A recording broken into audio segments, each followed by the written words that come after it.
m'entendez mettez les haut-parleurs. Est-ce que vous m'entendez? Ah, là, je vous entends, oui. Bon, alors, je reprends finalement. Je Voilà. disais donc qu'OASI, c'était l'organisation de l'agriculture dans le Sahara par intégration et substitution. Oui. C'est un modèle agroénergétique qui vise à atteler le secteur agricole oasien au secteur énergétique par la transformation des dattes en bioéthanol à usage de carburant. Le modèle d'inspiration, c'est le modèle d'ignation sur la canne à sucre. Et lorsque l'on fait les calculs de taux de sucre à l'hectare que peuvent amener soit la betterave sucrière, soit la canne à sucre, et si on le compare aux dattes, au palmier dattier, on voit tout de suite que le palmier dattier, par hectare, produit autant de sucre, sinon plus de sucre, que les deux autres grandes cultures.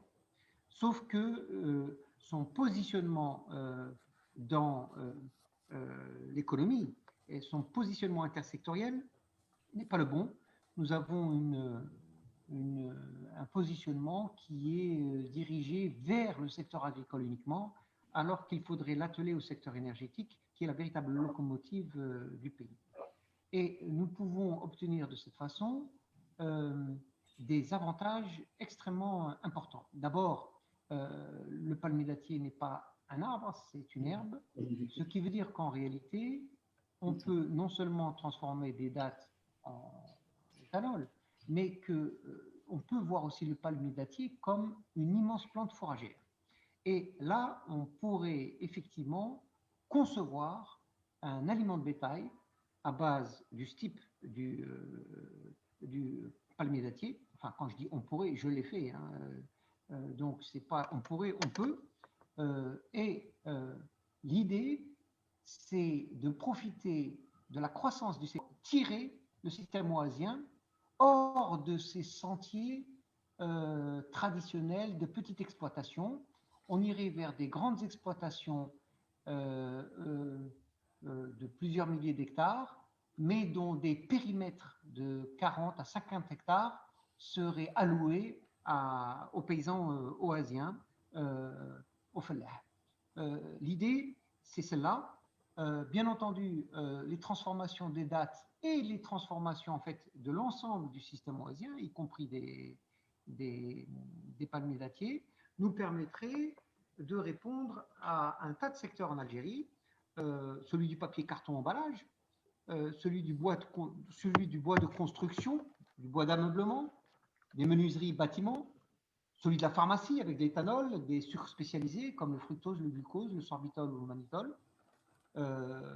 Bien entendu l'agroalimentaire, puisque avec les coplantations, on pourrait effectivement, en s'inspirant du système oasien, mais dans une approche raisonnée et faisant des sols un capital et non plus un seul facteur de production, nous pourrions effectivement démultiplier nos agro-industries entre les palmiers dattiers, poser les fondements d'une chimie verte, parce que la transformation des dattes en bioéthanol dans un premier temps et des biomasses en bioéthanol dans un second temps, cette transformation des biomasses en bioéthanol ouvrirait la voie et fonderait les bases d'une chimie verte par oxygénation, par déhydrogénation ou par oxydation de l'éthanol.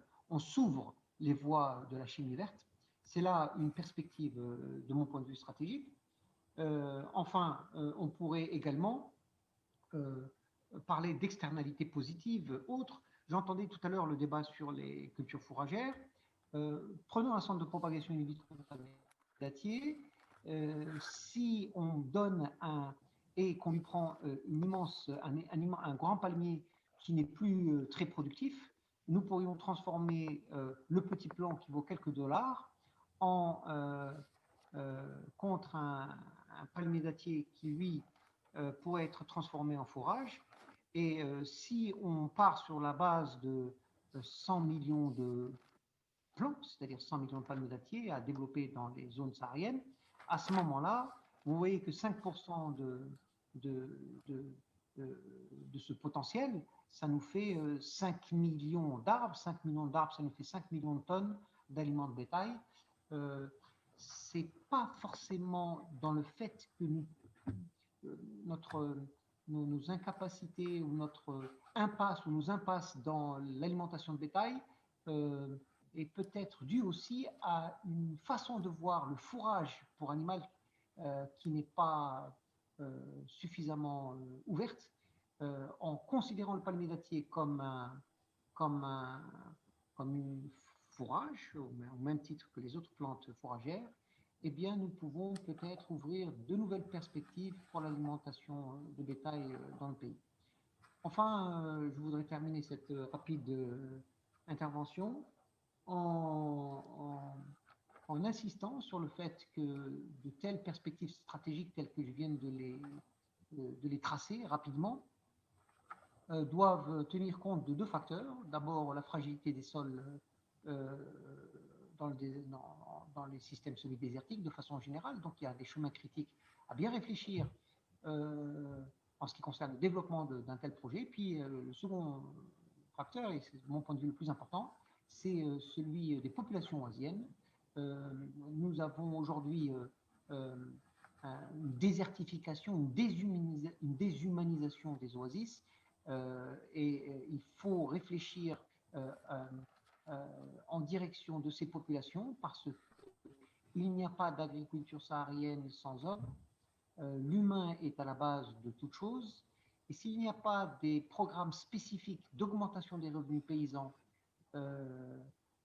tout en développant ce type d'industrie, alors il n'y aura pas d'agriculture oasienne parce que l'agriculture oasienne traditionnelle telle qu'elle est dans une impasse qui sont dues à différents facteurs dont la mondialisation n'est pas la moindre.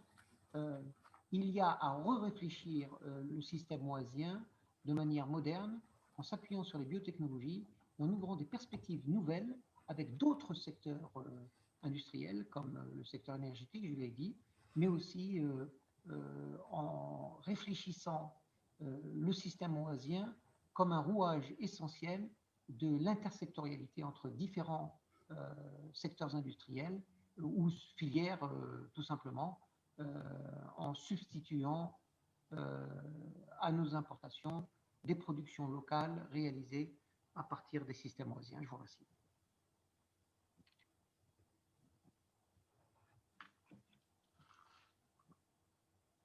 Oui, monsieur Bravesotone, vous avez terminé?